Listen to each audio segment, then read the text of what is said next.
30కి పైగా హత్యలు జరిగినాయి. రాజకీయ హత్యలను ఒక పక్కన ఆహ్, ఏదైతే వైఎస్ఆర్ కాంగ్రెస్ పార్టీ ఢిల్లీలో లెక్కలు పెడుతూ దాడులెన్ని, హత్యలెన్ని, అట్లాగే హత్యా ప్రయత్నాలెన్ని, విధ్వంసాలెన్ని అన్నటువంటిది ఒక పవర్ పాయింట్ ప్రజెంటేషన్ ఇస్తూ, అట్లాగే అందరికీ ఫోటోల ఎగ్జిబిషన్ పెడుతున్నటువంటి నేపథ్యంలో, ఢిల్లీలో జంతర్ మంతర్ దగ్గర ఒక కార్యక్రమం పెడుతున్నటువంటి నేపథ్యంలో, మరొక వైపున మిథున్ రెడ్డి లాంటి వాళ్ళ స్టేట్మెంట్ ఇస్తే దానికి కౌంటర్ ఇస్తూ 31 రాజకీయ హత్యలు జరిగినాయి అంటూ మిథున్ రెడ్డి చెప్పిన దాని మీద పోలీస్ శాఖ చెప్పేది ఏంటంటే, జూన్ 4 నుంచి జూలై 22 వరకు రాష్ట్రంలో రాజకీయ కారణాలతో జరిగిన హత్యలు 4.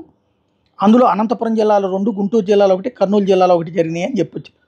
మృతి చెందిన వాళ్ళలో 3 టీడీపీకి చెందిన వాళ్ళని, 1 వైసీపీకి చెందిన వాళ్ళని ఇక్కడ పోలీస్ శాఖ చెప్పింది. ఇది రివర్స్ స్పెషల్. ఇక పాత కక్షలు, రాజకీయ విభేదాలతో ఆవేశపూరితంగా జరిగిన గొడవల్లో పల్నాడు జిల్లాలో 1, సత్యసాయి జిల్లాలో 1 హత్య జరిగినట్టు చెప్పింది. మృతులిద్దరూ వైసీపీకి చెందిన వాళ్ళని చెప్పింది. ఇది ఇక్కడ విశేషం. టోటల్గా ఎన్ని హత్యలు జరిగినాయి? ఇప్పుడు రాజకీయ కక్షలతో హత్యలు జరిగినాయి అంటే ఇంతకుముందు జరిగినటువంటి కూడా వ్యక్తిగతమే, కాకపోతే వేరే వేరే పార్టీలో ఉన్నారు కాబట్టి అప్పుడు రాజకీయ హత్యలు అని చెప్పారు. ఇప్పుడు వీళ్ళు అదే చెప్తున్నారు. మన పార్టీ వాడు అయ్యి ఉంటే చాలు, వ్యక్తిగతంగా అవతలోడితో గొడవ ఉన్నా సరే వాడు అవతల పార్టీతో ఉండుంటే చాలు, రాజకీయ హత్యలు అన్నట్టుగా నడుస్తుంది. ఎవరి వాదన వాళ్ళదే.